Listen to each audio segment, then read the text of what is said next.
scripted with Savage. It's Tiffy's time, or is it? Let's get into this, man. This conversation, and let me know, guys. Let me know in the comment section, man, because I'm here to take subscribers. If you've got something important to say, you have something that you want me to speak on, let me know. I can make a video on it if it's a valid thing. If you just want to fanboy in the chat and tell me how great everyone in wrestling is, then safe in it. I'll heart your video. I'll discuss that with you, but I won't take anything else you said serious. I don't want any tampon boy talk. The future, Tiffany Stratton. Now, most people won't disagree with Tiffany being the future. Now, she ain't done enough in the industry yet to make that a fact. It's potential at the moment. It's great potential. Let's talk about all the great stuff that Tiffany is good at. She looks great. And that's important as a WWE superstar. You know, they are the top level athletes, the top 5% on the planet.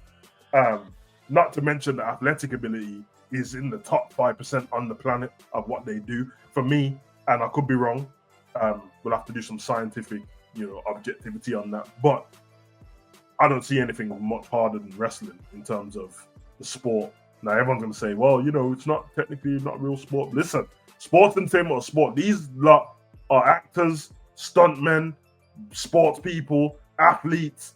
They're everything. Very tedious sometimes. A lot of things to go over. So I understand that sometimes as fans, we talk a lot.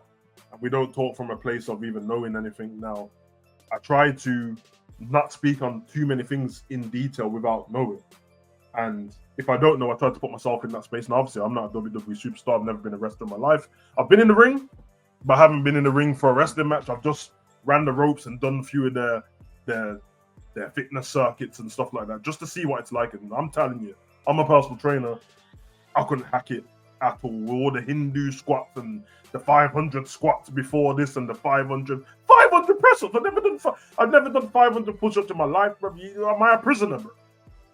So I understand all of that. These guys are top athletes. And Tiffany Stratton, we know the background she comes from, gymnastic background. I think I don't want to say IFBB, but she definitely done bodybuilding previously. I watched one of her shows. She's an incredible athlete. Now, she's got the airport test down. I'm pretty sure she works for the airport. Unless she's doing the cover-up thing, you can kind of tell she's somebody in whatever she does. That's one of those things. Airport test, passed. Athlete, passed. Great in the ring? I'd like to say passed, but being great in the ring is a lot more than flicks and tricks and stuff like that. There's in-ring psychology, there's storytelling in the ring. Is she great at that? Well, great is at the elite level, so I'm going to say she's very, very good at it. I don't think she's Charlotte in the ring. I don't think she's there yet. I don't think she's Io in the ring. I don't think she's Oscar in the ring. But she's on a very, very good level, especially for someone who hasn't been in the industry that long and didn't grow up wrestling. So I praise her on that. Now, when we were doing Crown Jewel, I think it was, there's a few people in the comment section when the Nia Jax match was on. There was waiting, like, come on now, Tiffany, you need to cash in. Now, don't get me wrong, WWE have been doing this thing a lot lately where some storylines, which I like long-term story booking, but just because long-term storytelling, just because long-term storytelling is great, doesn't mean you have to drag it out. Long-term storytelling, for me, is just, let's not start a story on January the 1st, and then by January 27th, the story is hit its coup de grace, unless it's something that doesn't require anything. If it's a major story, like you had CM Punk and Drew McIntyre, I think it lasted around, I mean, if you want to be fair, you'd say Royal Rumble was the start of it because of the torn tricep, and it finished just, so you want to say about 9 months and stuff like that. But obviously in between that, CM Punk was injured, Drew McIntyre carried on the story. But that was dragged out a little bit. You could have ended that maybe a month or two earlier. But listen, it ended up being one of the best modern storylines in the last couple of years. Bloodline, they keep reinventing it. So that's another great storyline. Although some things are dragged out and then some things are rushed, like Sammy jumping back in the story into the Bloodline. Tiffany's storyline right now is she won the Money in the Bank. Incredible. I love the fact that she won the Money in the Bank because for me, Money in the Bank shouldn't always go to the new up-and-coming star, but you would like it to if there is a star available who seems to have the potential to be a WWE champion. Now, does it always work out? No, we've seen it not work out. It's always seen Otis lose his briefcase to The Miz, and then The Miz cash in on Bobby Lashley, I think it was. So it doesn't always work out. Some people fall to the wayside and then don't cash in and fail, and some people fall to the wayside and then they cash in and they're just a terrible champion.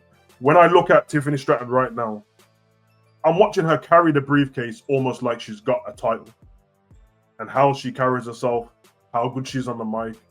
I feel like her mic work I think her mic skills could do with a little bit more work, but that's only natural if you're not a natural born actor or performing arts or anything like that. She can speak in front of the camera. She knows how to work the crowd and stuff like that. But the promos, they're a bit... I get what she's going for. You know what I mean? The legally blonde, airheady, Mean Girls type... Great movie, by the way. Mean Girls type person. Sometimes it's over the top and comes across a little bit forced. I'd probably like her to tap into being herself a little bit more. This storyline seeming to like lead to Nia's going to end up bullying Tiffany to the point where she cashes in on Nia. I think it could go the other way and she could cash in on somebody completely different. But the reason for this is people kept saying like, yo, come on, Tiffany, cash in. And I'm like, with Tiffany, I'm kind of on the verge of be careful what you wish for, because I feel like we've seen too many people get the title when there was always going to be time for them to get it. And then they were rubbish champions or forgettable champions. And when you're a forgettable champion, that can go against you. Once you lose that title, you know? Yeah, I mean, there's been a long period where I'd have to check. Once the Usos lost their WWE Tag Team titles, I'd have to check who the WWE Tag Team champions were for a minute. When they split them apart, and I think the Miz and R-Truth won one and A-Town done none, I swear to you, like, there was weeks where I forgot who was the champion. There's weeks where I forgot who was the US champion, the Intercontinental champion. The memorable ones are people like Gunther, Roman Reigns, you know what I mean, Bianca Belair. I can remember that. So for me, I feel like she's got from Money in the Bank to Money in the Bank to cash in. I think that's correct, a year. I would take my time with her. The storyline itself of her running into cash in and stuff like that, I feel like she would probably benefit from something closer to like Seth Rollins, where he just carried that briefcase like it was an accessory, and you really didn't know when he was ever going to cash in anyway. I feel like there could be a big moment on the horizon for her cashing in. The fact that everyone thinks she's going to cash in on Nia, I would have somebody beat Nia who has been struggling to get a title for a while, and let Tiffany cash in on them. If you want to keep her as the heel, she could be ultra heel. Or the fans seem to love her. It's Tiffany time goes off, people go crazy. You want to turn her into the biggest babyface. You continue with Nia bullying her a little bit, but the story can't be dragged out to WrestleMania because that's a long time. She can go down that route, cash in on Nia, but I feel like the cash in on Nia is so obvious at the moment. What I am saying is he's clearly going to be a huge star, I reckon. I would almost have her cash in on somebody that nobody wants to be champion to make her the big star. Say somebody, I mean, I don't want to take the title. Charlotte's my favorite, but if Charlotte came back and she won the title from Nia Jax, I think in the celebration she could come out and cash in. Although that's been done already prior when Bayley cashed in on Charlotte on the same night. So it's not really about how to get to the destination with Tiffany, because I feel like the destination, she will cash in that Money in the Bank and become women's champion. It's when, and I think use the period at the moment to build her up as a credible babyface. I think that's probably what we're going to go down, because people seem to love her. The stuff that they haven't done with Tiffany yet, I just told you about her being a bodybuilder, and I told you about the past history of Tiffany. WWE haven't explored it at all. They haven't mentioned what she done before. We just know she does gymnastics. Looks like her versus Charlotte ends up just aesthetically at WrestleMania. Her versus Charlotte looks like it could be a great thing. You could have her get to the point where people are doubting her so much and telling her that she's got to these places because of her looks, and she's got to this because, you know, you was on the stage and you've done this, and just because you're beautiful is why you've been handed this, and this, and to get the briefcase in the first place, you got lucky.